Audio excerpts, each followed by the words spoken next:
Hi, I'm Shaun Martens, and this is Creative Compulsion.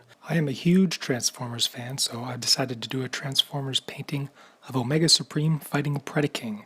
Here's a sneak preview to see where we are headed. So I'm going to need some good reference for my painting. Here are the original figures from my collection. Yes, they are originals, and yes, they are out of the box. What are you going to do? While I won't be sticking 100% to the original, it's invaluable to have those small details to refer to when rendering. Front, 3/4, and side should do nicely. I don't need any back shots for this. Now I need some reference for fire and lava. These aren't hard to find, but one doesn't want to get too carried away with this sort of thing. I recommend you choose 3 or 4 of the best ones and move on, because if you're spending hours trying to find reference, you're probably just distracting yourself and procrastinating. Coming up with a great pose and great composition is paramount, even more important than your subject matter or color palette. Because if you fail at this phase, there's no hope for your piece, because you can't work with a bad foundation no matter how good your rendering is. So here I'm trying a bunch of really loose digital sketches and not worrying much about how good they are. No line weights, no detail, no shading, just composition. I don't spend more than a couple minutes on any of these. I'm just looking for something that strikes me. So far all of these are dead ends. Okay, here I think I've settled on something. I'm going to try this one out and see if I can make it work.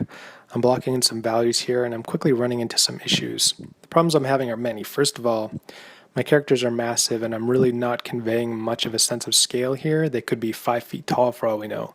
The mountains are too high, and the figures are being viewed straight on. Definitely a wasted opportunity.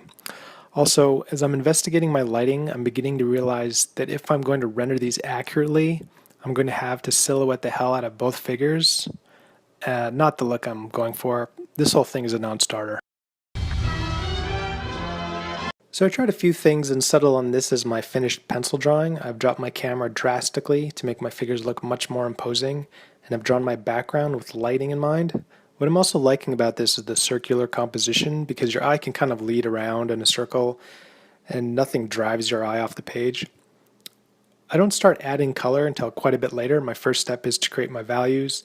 And the first step to creating values in your piece is to get rid of the white background by dropping in a gradient. At this stage, I also know that I have some simple mountains in the background that are more or less silhouettes. Now here's the big rendering step, and while I'm revealing this all at once, this is probably the longest and most fun part of the whole process. I really take my time with this because this is the bread and butter of what I'm doing. You'll notice that I've included a rather central light source on Omega Supreme's cannon. This counterbalances the erupting mountain in the background, which will act as a rim light. More on that later. I've actually got enough rendering going on here that even when you turn the pencils off, it looks pretty much the same. I'm sparing you the rendering process here. It's not really what this video is about, and besides, I never thought to record myself when I did it in the first place.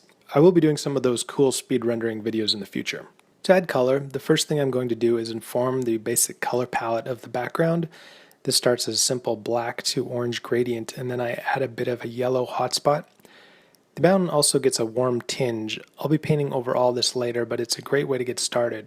Now that I've completed that step, I need to break down the colors section. By keeping my pencil layer active and leaving it above all my other layers on the multiply setting, it's just like filling in a coloring book. If I was 6, I'd already be done. Here's an important part of creating the rendered look: combining the color layer and the black and white rendering layer. The method I used here is to set the color layer to the color setting in Photoshop. When you do this, your rendering layer below shows through, and they combine to create the rendered look. For paintings like this technique works pretty well. I often use other ways to color my pieces, but it's a bit more elaborate and involves using adjustment layers. I'll probably be covering this in an upcoming video. This is my main light source. I always knew this would be my main light source, so all my rendering was informed by its position. And here is my finished background. You'll notice that it's pretty straightforward and informed a great deal by my reference images. Most of it is covered up by the characters in the foreground, but I painted everything so that I wouldn't have to change it if I made alterations to my foreground characters. This comes in pretty handy later on. Now I'm re-adding my different color sections to my piece. The reason I like to do it this way is so that I can select color regions to darken or brighten the different parts of the black and white rendered layer. To do this, select the section you want to change with the color picker, then shift layer to the render layer and use curves to make your alterations. I realize I'm presupposing a certain amount of Photoshop experience here. If that doesn't make sense, I'll be going over these techniques again in a future video. Here's the rim light layer I mentioned earlier. Because I've got my background light source in place, I can figure out exactly where these are supposed to go. I highly recommend painting this on its own layer with your character layer selected. This makes it so much easier to stay in the lines. They wouldn't be Transformers without their logos, so I've dropped them in here. No need to paint these myself. I just found them on the internet and used the distort tool to make them fit.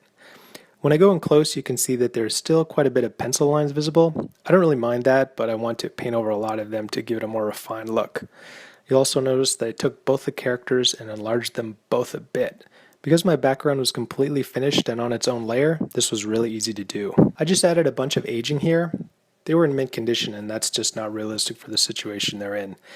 Here I've added a bit more atmosphere in the background. I did this to have our characters punch out from the background a bit more. And I also redid the light source from Omega Supreme's Canon. It was looking very simple earlier, more like a light bulb than anything else. Now I'm adding a few cool effects. It's important not to get too carried away with these, or it can overshadow your work. These fireballs are images that I sourced. They have a black background, and I set the layers to the lighten layer in Photoshop. I then adjusted their size and shape by using the warp tool. Poor Omega Supreme is on fire now. And finally, no piece is complete without a signature. I personally like to keep this subtle, but obvious enough for anyone who cares to find it. Because I already knew the size of the frame I wanted to use for this, I added a brushed metal mat to give it a professional splash.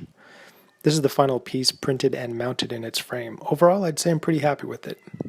Please follow, subscribe, comment, like, hate, etc. and let me know your thoughts on this video. Tune in next time for Creative Compulsion Episode 2, where I'll be doing a painting of one of my favorite fantasy characters of all time, Conan.